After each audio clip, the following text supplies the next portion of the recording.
Manuel Francisco dos Santos, mais conhecido como Mané Garrincha, nasceu em 28 de outubro de 1933 em Pau Grande, Magé, uma cidade pequena que fica a cerca de 70 quilômetros do Rio de Janeiro.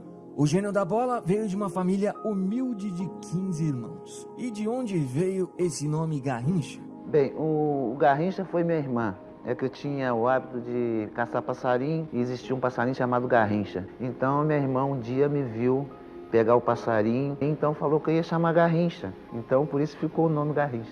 Sempre jogando bola com seus amigos e nos times locais, assim ele foi crescendo e se desenvolvendo. Um fato que não podemos esquecer de falar é que seu pai era alcoólatra. Então, Garrincha também desenvolveu o gosto por bebidas alcoólicas desde pequeno. Inclusive, na mamadeira, o pai dele colocava um pouco de bebida alcoólica justamente para o menino se acostumar a beber. Isso, obviamente, era uma grande ignorância na época que trouxe muitos e muitos problemas a Garrincha no futuro. Em 1950, Garrincha, que estava com apenas 16 anos, ouviu pelo rádio a decepção na final contra o Uruguai, que deixou o Maracanã calado. Nesse período, o ainda jovem Garrincha fez testes em muitos times, mas como ele tinha os joelhos tortos, todos pensavam que ele não conseguiria ser um bom jogador. Um detalhe importante é que realmente ele tinha esse problema. Suas pernas eram tortas devido aos joelhos. Um era torto para fora e o outro para dentro. Mas em 1953 ele foi fazer um teste no Botafogo. A princípio, todos pensavam que Garrincha era apenas mais um, ainda mais quando viram seus joelhos tortos. Mas quando o jovem pegou na bola, já impressionou de cara. Ele jogou muita bola e na época o Botafogo não deixou mais escapar ao jovem.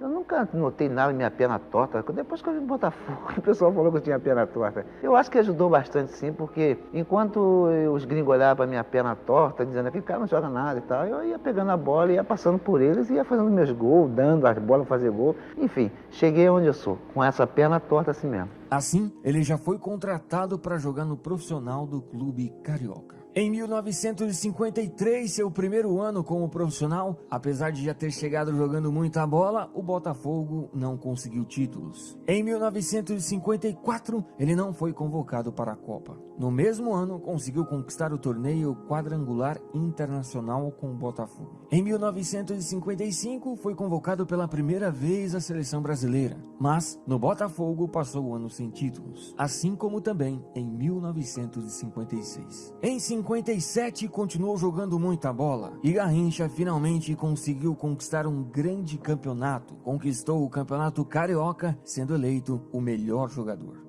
Aí está uma das grandes figuras do jogo, Garrincha, numa jogada pessoal, marcando o 5º gol do Botafogo.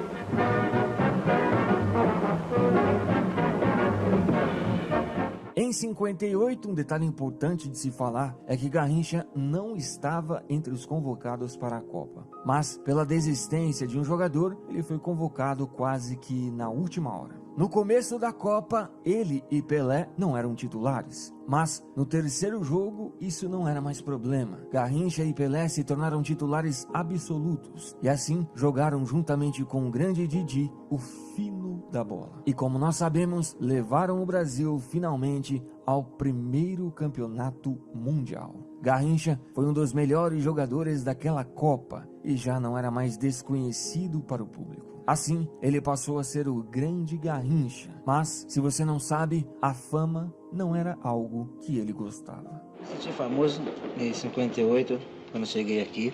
Depois fui para minha terra, no Pau Grande. Senti que estava famoso porque, conversando com os amigos, um deles falava. E minha casa vivia muito cheia de gente. Eu saía também para fazer compra e viajava sempre de trem e sentia talvez assim, vinha cansado dos treinos e achava que o pessoal ali já não estava assim perturbando um pouco. Então eu me sentia um pouco cansativo da vida de ídolo.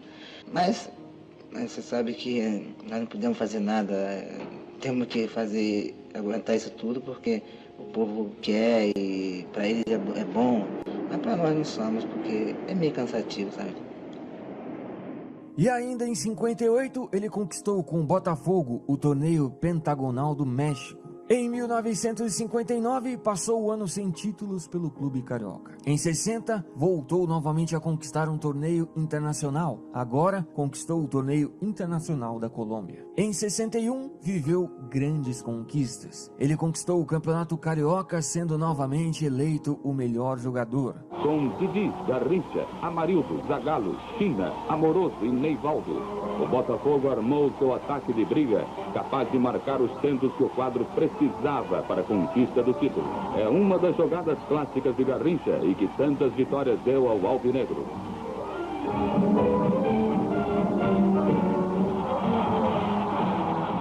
Conquistou também a Taça dos Campeões Estaduais Rio-São Paulo e o Torneio Internacional da Costa Rica. Ou seja, ele estava voando cada vez mais em campo. Assim, chegamos em 1962, o ano que Garrincha viveu seu auge no futebol. Nesse ano, pelo Botafogo, novamente conquistou o Campeonato Carioca, sendo eleito o melhor jogador.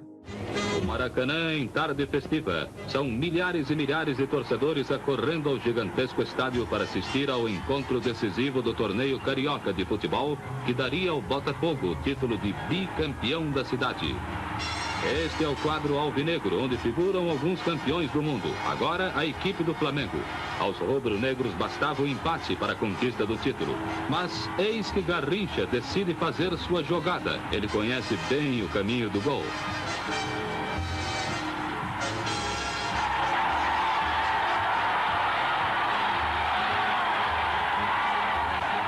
Garrincha, o incontrolável, o imarcável, o rompedor de defesas, abre o caminho da vitória. 1-0 para o Botafogo em apenas 10 minutos de jogo. Mas havia Garrincha em dia de gala.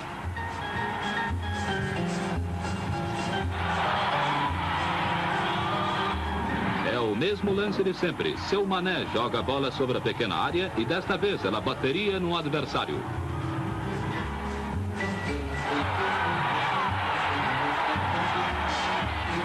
Mas na hora decisiva, o Botafogo sabe fazer gols.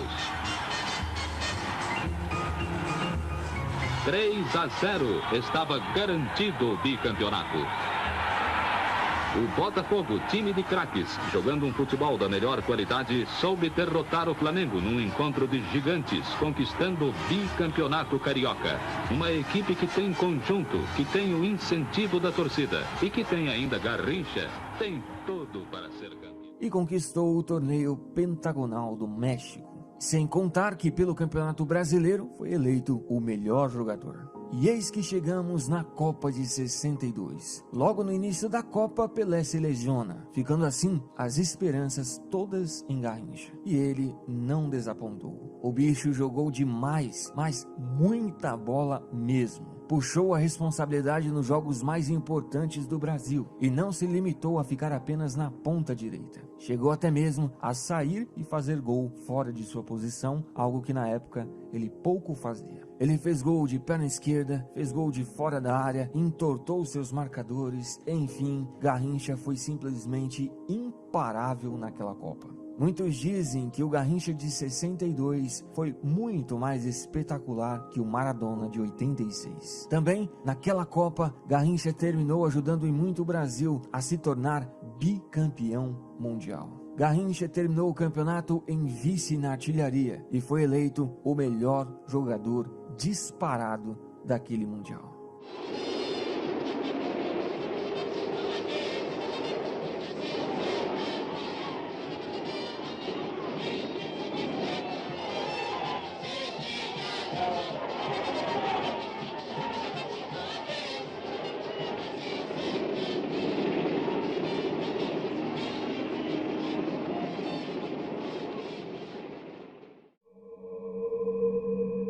Mas, daqui para frente, as coisas para o jogador brasileiro começaram a não ir tão bem. Seu joelho começava a dar problemas e assim, muitas vezes, ele teve que tomar injeções para poder jogar pelo Botafogo. Mas essas injeções trouxeram muitos problemas ao joelho dele posteriormente. por tomar injeção no joelho, esperando, por exemplo, que aquilo não fosse nada, aquilo fosse uma coisa passageira. Então eu fui para a Europa e tive lá 6 jogos e tomei 6 injeções no joelho, porque o Botafogo, naquela época, pedia $15 mil. Eu, como sempre bom, como sempre pessoa humana, eu chegava e pensava que era tudo, aquilo não passava de 4, 5 dias, estaria bom. Mas eu me prejudiquei bastante. Eu voltei para o Brasil, voltei bem mal mesmo. Em 63, o time passou o ano sem títulos. Em 64, conquistou o torneio Rio-São Paulo e alguns outros torneios locais. Mas, a essa altura, Garrincha jogava pouco pelo Botafogo, muito por causa de seu joelho que estava cada vez pior. Em 65, o Corinthians demonstrou interesse no jogador. E em setembro de 65, ele fez sua última partida pelo Botafogo. Aí então houve uma bola para Garrincha e seu Mané correu célere na direção do gol.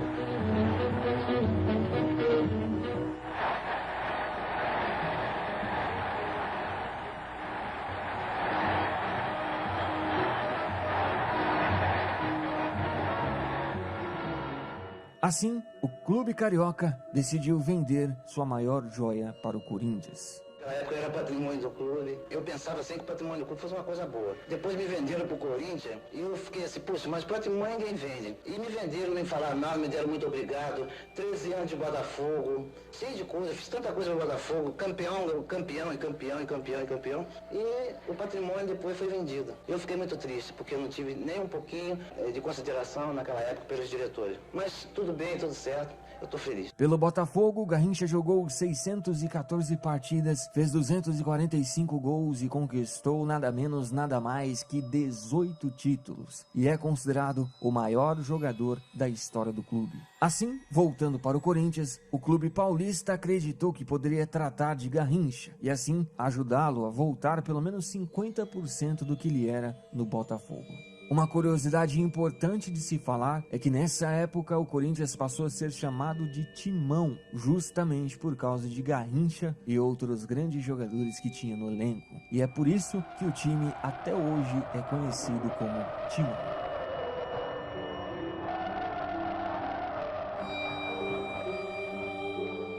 Apesar do Corinthians ter feito de tudo para ajudar o jogador com seu joelho, esse problema não deixou muito o futebol de Garrincha voltar. Mesmo assim, ele ainda fazia algumas partidas boas. Prova disso é que ele ainda foi convocado para a Copa de 66. Mas o Brasil naquela Copa foi uma decepção e todos perceberam de uma vez por todas que Garrincha já não era mais Garrincha. Depois que voltou da Copa, ele não conseguiu mais jogar com frequência no Corinthians. E assim, com o tempo, ele preferiu deixar o clube paulista. Pelo Corinthians, foram apenas 13 partidas e 2 gols. Depois, o jogador passou por alguns clubes, incluindo o Flamengo, onde jogou apenas 15 partidas e fez 4 gols.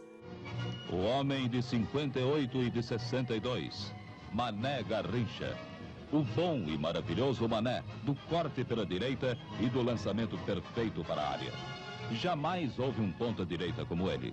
Há 2 anos, Garrincha parecia ter acabado. Andou de clube em clube sem ver bola. Ninguém mais acreditava no craque, que reagiu num esforço desesperado e agora veste a camisa número 7 do Mengo. E foi justamente nessa decadência natural que o problema dele com o álcool se manifestou ainda mais. Assim, em meio a muitos e muitos problemas com o joelho e com o alcoolismo, finalmente ele encerrou sua carreira em 1972, jogando pelo Olaria. Em 73, ele fez seu jogo de despedida com a seleção brasileira. Aí vai Mané. Saiu lindo de Brunet, vai Mané, faz o gol. Errou, Pet, que pecado de lance. Faltou o gol nesse lance, hein? Com o Mané metendo no meio das canetas do Brunet.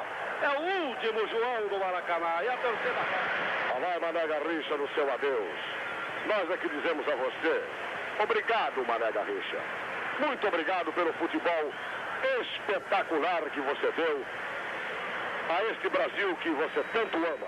E depois disso, ele voltou para sua cidade natal e por ali ficou. Infelizmente, seu vício com o alcoolismo era muito forte. E com o tempo, ele foi perdendo essa luta. E em 1983, infelizmente, o grande Garrincha, o espetacular Garrincha, morre por complicações em seus rins. Neste momento, o corpo de Mané Garrincha deixa o Maracanã. Garrincha deixa o Maracanã.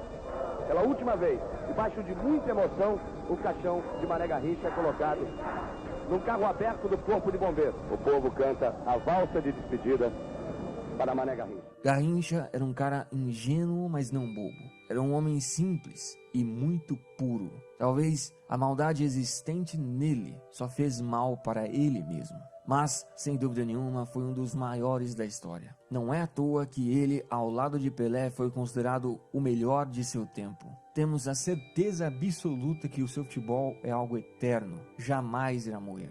Afinal, Garrincha sempre vai ser Garrincha.